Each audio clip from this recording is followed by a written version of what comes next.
안녕하세요. 미국 주식 버드아입니다. 안녕하세요. 자, 어제 장이 또 많이 빠졌잖아요. 그래서 지금 걱정하는 분들도 많고, 혹은 오늘 아침에 보시고 놀라신 분들도 상당히 많을 걸로 생각을 합니다. 저도 이제 어젯밤에 장을 계속 지켜봤어요. 근데 이제 출근을 해야 되기 때문에 중요한 시간마다 알람을 맞춰가지고 중간중간에 깨면서 매매를 했는데요. 일단은 어제 IRDM과 팔란티어를 전량 매도했습니다. 보시면은 IRDM을 27만원 마이너스 6% 손절매를 했고요. 그리고 팔란티어를 96,000원 플러스 14% 수익 매도 이렇게 했습니다. 자, 일단 제가 IRDM 같은 경우는요. 왜 매도를 했냐? 이거는 제가 단기 매매로 접근을 했고, 그 ARKX 테마주 매매로 접근을 했는데 어제 하락이 좀 무섭게 왔기 때문에 제가 설령 반토막이 나더라도 믿고 갈 수 있는 주식들을 추가 매수하기 위해 IRDM을 매도를 했고요. 팔란티어 같은 경우는 장 전에 선물지수 흐름부터 엄청난 하락장이었는데 시간에서 이제 보합권을 이제 지키고 있었어요. 그래서 막상 장이 열리면 밀릴 것 같아서 시간에서 일찍이 매도를 했습니다. 역시나 장이 열리자마자 빠졌죠. 자, 그렇게 해서 만든 현금으로 저는 이제 어떻게 했냐면 일단 팔란티어 매도한 돈으로 139불, 140불에 레모네이드를 이제 꾸준히 샀고요. 자, 현금이 떨어져서 IRDM을 처음에 조금씩 매도해서 레모네이드를 140불 근처에서 계속 사모았습니다. 자, 그리고 레모네이드를 이렇게 모으다가 많이 빠지죠. 136불에도 샀네요. 그 다음에 이제 장이 끝날 때 IRDM을 이제 다 던졌는데요. 왜 던졌냐? 테슬라가 너무나 많이 빠졌기 때문에 IRDM을 전량 매도해서 테슬라를 4개 추가했습니다. 테슬라 같은 경우에는 제가 전에 영상에서 말씀을 드렸잖아요. 일단은 테슬라 차트를 한번 같이 보죠.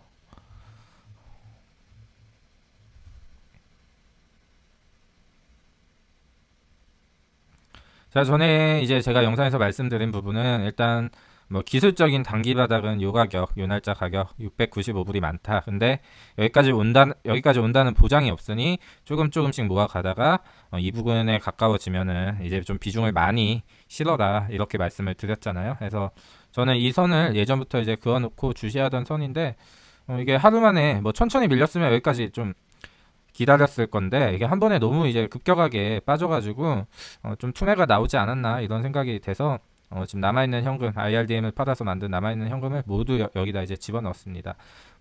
자, 그렇게 해서 제 계좌에는 이제 두 종목만 남아있는데요. 이 두 종목은 제가 최소 몇 년을 이제 가져갈 주식이기 때문에 만약에 큰 하락장이 온다 하더라도 전혀 걱정이 안 되게끔 세팅을 해놨고요. 만약에 이제 단기간에 큰 반등이 일어나서 다시 엄청나게 좋은 상승장을 이어간다면 또 일부 덜어내가지고 다시 단기 매매를 할 예정입니다.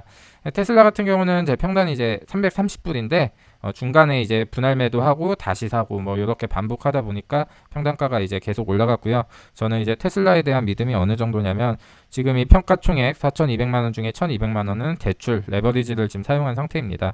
그리고 포트를 압축한 이유 중에 하나는 1월 1일부터 2월 23일 한 500만 원 정도로 이제 단기 매매를 계속 돌렸는데 이 손익 금액이 벌써 250만 원이 됐어요. 자, 이 이후에 이제 수익 실현부터는 22%의 세금이 이제 부과되기 때문에 단기 매매 횟수를 조금 줄이려는 차원에서도 이제 이렇게 포트를 압축해 놨는데요. 근데 뭐 시장이 정말 불같이 다시 좋은 장이 찾아오면은 뭐 22% 내면 되죠. 그때 다시 단기 매매를 할 예정입니다. 일단 시장이 급격하게 빠졌기 때문에 일단 지켜보고요. 근데 일단 이번 장을 보면은 어제 중소형주 위주로 많이 밀렸는데 러셀 2000을 보면 0.6%밖에 안 빠졌습니다. 근데 여러분이 이제 어제 폭락장이라고 느꼈던 이유는 알크 인베스트가 가지고 있는 종목들이 많이 빠졌습니다. 보시면 ARKF가 마이너스 4.39% 빠지고 애프터장에서 추가로 0.68%또 빠졌고요. 그리고 ARKW가 5.27% 빠졌고 애프터장에서 0.8%또 빠졌고요. ARKG가 마이너스 5.34%, 애프터장에서 0.5%또 빠지고 ARKK가 마이너스 5.79% 그리고 애프터장에서 0.89% 빠졌습니다. 그리고 이제 나스닥이 많이 밀렸는데 나스닥 같은 경우는 이제 판 기업들이 이제 밀렸는데 얘네는 이제 뭐 2%, 1%, 3% 빠져도 시총이 크기 때문에 나스닥은 이제 기술 대형주 위주로 많이 지수 하락을 이끈 모습이고요. 좀 어제 레모네이드를 제가 좀 공격적으로 많이 샀는데 왜 많이 샀냐면은 레모네이드는 제가 전에 말씀드렸잖아요. ARK가 들고 있지 않는 종목인데 그 분위기에 휩쓸려서 같이 빠진 게 아닌가. 그래서 어제 좀 공격적으로 담았습니다. 그리고 이렇게 주가가 빠지게 되면은 테슬라 그리고 이렇게 주가가 좀 많이 밀리게 되면은 걱정이 좀 앞서잖아요. 그래서 제가 어제 왜 추가 매수를 했는지에 대해서 그리고 여러분의 좀 멘탈 관리적인 차원을 저만의 개인적인 이제 뇌피셜로 인사이트를 전달할까 합니다. 일단 테슬라 들고 있는데 지금 이제 물려서 이제 걱정이신 분들 좀 많을 거예요. 근데 제가 한 가지 확실하게 해드릴게요. 테슬라가 지금 물려 있다는 거는 테슬라가 비트코인에 투자할 때도 계속 홀딩을 하셨다는 이야기죠. 맞죠? 근데 테슬라가 비트코인을 투자한다고 했을 때 홀딩을 했다는 이유는 비트코인의 전망을 좋게 보셨다는 이야기예요. 근데 테슬라가 비트코인에 투자해서 네, 1조 원을 이제 벌었습니다. 전기차 수익을 제쳤어요. 그래서 기업이 지금 잘한 겁니다. 근데 어제 같은 경우 지수 하락으로 밀렸잖아요. 이때가 줍줍 찬스라고 저는 생각합니다. 왜냐면은 지수가 밀린다고 걱정하는 게 아니에요. 회사가 뭔가 정말 잘못돼가지고 주가가 빠지면은 그건 진짜 걱정을 해야 되는데 어제는 뭐 다 같이 빠진 장이었잖아요. 그래가지고 사실 테슬라는 지금 잘 해나가고 있다. 그리고 올해 초에 그 모델 Y 중국에서 뭐 10만 대 팔렸다 이야기 하잖아요. 테슬라가 작년에 50만 대 조금 못 팔았습니다. 근데 올 초에만 모델 Y 중국에서 10만 대 넘게 팔았으니 당연히 이번 연도에는 50만 대가 넘겠죠. 비트코인 투자 말고도 아직 차량 판매까지 이제 아주 잘 해나가고 있습니다. 그래서 테슬라는 전혀 팔 이유가 없고 지수가 다시 불장이 찾아올 때 귀신같이 반등할 거라고 저는 보고 있습니다. 그리고 레모네이드 같은 경우는 제가 이제 트래킹을 이제 해봤는데요. 여러분도 이거 나중에 시간 날 때 한 번씩 트래킹을 해보세요. 어떤 식으로 하냐면 뭐 여러 가지 이제 방법이 있는데 일단 트위터에 들어갑니다. 트위터에 들어가서 자 이제 트위터에 가셔서 레모네이드 인슈어런스 혹은 레모네이드 라이프 뭐 레모네이드 뭐 이런 식으로 대충 검색어를 유출을 해서 이제 검색을 하시는 거예요. 어제 이제 장이 많이 밀릴 것 같아서 이제 제가 이제 선물 밀릴 때부터 찾아봤는데 2월 17일자에 어떤 분이 이제 질문을 하셨죠. 애완동물 보험 추천해 달라고. 이 댓글에 여러 가지 이제 보험 상품이 이제 추천이 됩니다. 굉장히 여러 가지 보험사의 상품들이 이제 추천이 되는데요. 어떤 분께서 진짜 간략하게 아주 간략하게 레모네이드 이렇게 트윗을 하나 남겼어요. 이분이 이 수많은 트윗을 읽고 어떤 보험을 가입을 했을까요? 네, 이분은 레모네이드로 펫보험을 가입을 하셨습니다. 이분이 왜 가입하셨을까요? 가입하기 정말 간결하고 앱 자체 UI도 이쁘고 그냥 망설임 없이 가입했다고 보여지거든요. 그리고 이런 것들을 찾아보면은 레모네이드를 가입해서 만족한다는 글들을 정말 쉽게 찾을 수 있습니다. 해서 레모네이드라는 기업 자체도 지금 굉장히 잘해 나가고 있고요. 그래서 저는 사실 이번 20년 이제 4분기 실적 3월 1일이잖아요. 저는 가입자 수가 이제 많이 늘었을 거라고 이제 저는 예상을 지금 하고 있습니다. 근데 생명보험은 이제 21년 1분기에 들어가잖아요. 해서 뭐 좋게 안 나오더라도 21년 1분기 실적을 다시 한번 또 기대해 볼 수 있다. 그렇게 이제 저는 생각을 하고 트래킹을 했을 때 이 기업 자체도 현재 아주 잘 해나가고 있다. 그래서 추가 매수를 했고요. 자, 그리고 이제 지수에 관한 이야기를 해볼게요. 아무리 회사가 잘 해나가도 결국에 지수가 안 좋으면은 주가는 오르지 못합니다. 근데 이제 미국의 지수를 보시면은 미국 증시가 시작한 이래로 오늘까지 우상향을 했어요. 그리고 이제 보시면 지금 지수가 밀리는 이유가 뭐 여러 가지가 있겠지만 좀 대표적인 게 부양책, 경기 부양책 이제 불확실성이 조금 확대가 됐죠. 근데 이거 아직 모르는 겁니다. 나올 가능성이 높겠죠. 만약에 안 나온다 치더라도 미국이 이제 지금 코로나 확진자가 이제 감소를 하고 있고 미국이라는 나라가 정말 대단한 나라잖아요. 그래서 부양책 없이도 충분히 다시 살아날 수 있는 국가니까 사실 뭐 저는 부양책이 나오든 안 나오든 좀 장기적으로 본다면 문제가 안 된다고 생각을 하고요.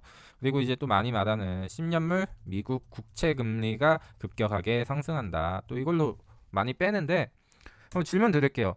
예전에 예전에 이제 금리 상승할 때 미국 지수가 밀렸나요? 지금 미국 지수가 뭐 한번 확인해 볼까요? 미국 지수가 엔덱스 볼까요?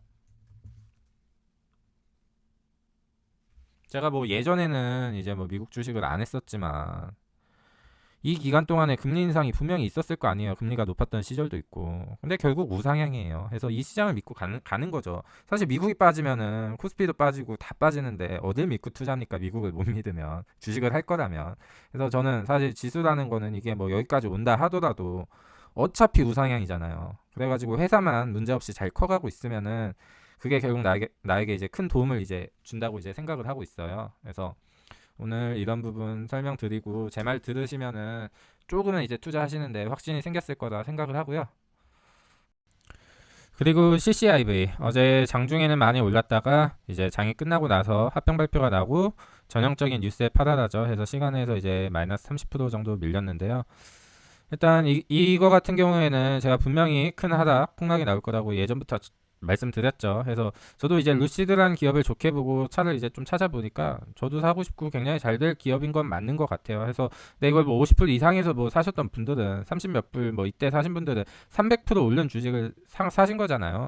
그래가지고 뭐 장기적으로 보신다면은 뭐 이런 거에 뭐 마이너스 30%든 20%든 좀 연연하지 마시고 장기적으로 내가 투자하려고 맘 먹고 샀으면은 이제 그냥 추가 매수 이제 분할 매수 하시면서 좀 들고 가시면 될 것 같아요. 저 같은 경우는 CCIV를 철저히 단기 매매로 접근을 했기 때문에 저는 엑시트를 했던 거고요. 그래서 저도 이 기업을 투자하고 싶긴 한데 이 회사나 자동차가 너무 좋은 건 아는데 아직 이제 차가 실제로 이제 팔린 다음에 이제 자동차 리뷰나 이런 리뷰들이 나올 거 아니에요. 그리고 본격적인 수입은 아무래도 이제 양산차일 건데 만들겠다고 했지만 아직 만드는 게 아니기 때문에 이 주식은 앞으로도 변동성이 장난 아니게 왔다 갔다 할 거예요. 그래서 저는 그 변동성이 조금 줄어들었을 때 그때부터 관심을 가지고 이 기업에 대해서 공부를 해보고 투자를 그때 가서 할지 말지 좀 천천히 좀 느긋하게 지켜보면서 판단하도록 할 예정입니다. 그리고 요즘 시장에 또 피터 린치 선생님께서 예전에 하신 말인데 정말 잘 들어맞는 말씀이 있어요. 오늘도 그 영상을 여러분과 함께 같이 한번 시청해 보겠습니다. Stocks are not lottery tickets. There's a company behind every stock. If a company does well, the stock does well. It's not that complicated. People get too carried away. And first of all, they try and predict the stock market. That is a total waste of time. No one can predict the stock market. They try to predict interest rates. I mean, if anybody would predict interest rates right 3 times in a row, they'd be a billionaire. Considering there's not that many billionaires on the planet, it's very, I had logic, so I had a syllogism and studied these when I was at Boston College. There can't be that many people who can predict interest rates because there'd be lots of billionaires. And no one can predict the economy. I had a lot of people in this room were around in 1981 and 82 when we had a 20% prime rate with double-digit inflation, double-digit unemployment. I don't remember anybody telling me in 1981 about it. I didn't read, I studied all this stuff. I don't remember anybody telling me we're going to have the worst recession since the Depression. So what I'm trying to tell you, it'd be very useful to know what the stock market's going to do. It'd be terrific to know that the Dow Jones average a year from now would be X, that we're going to have a full-scale recession, or interest rate's going to be 12%. That's useful stuff. You never know it, though. You just don't get to learn it. So I've always said, if you spend 14 minutes a year on economics, you've wasted 12 minutes. And I really believe that. Now, I have to be fair. I'm talking about economics in the broad scale, predicting the downturn for next year or the upturn or M1 and M2, 3B and all these M's. I'm talking about economics to me is when you talk about scrap prices. When I own auto stocks, I want to know what's happening to used car prices. When used car prices are going up, it's a very good indicator. When I own hotel stocks, I want to know hotel occupancies. When I own chemical stocks, I want to know what's happening to the price of ethylene. These are facts. If aluminum inventories go down 5 straight months, that's relevant. I can deal with that. Home affordability, I want to know about when I own Fannie Mae or I own a housing stock. These are facts. They're economic facts and there's economic predictions. And economic predictions are a total waste. And 그리고 마지막으로 제 채널에 희소식이 있는데요. 제가 그동안 이제 음질 때문에 이제 좀 컴플레인이 좀 많았었어요. 그래서 제가 구독자 1000명을 이제 돌파한 기념으로 드디어 오늘 마이크를 샀는데요.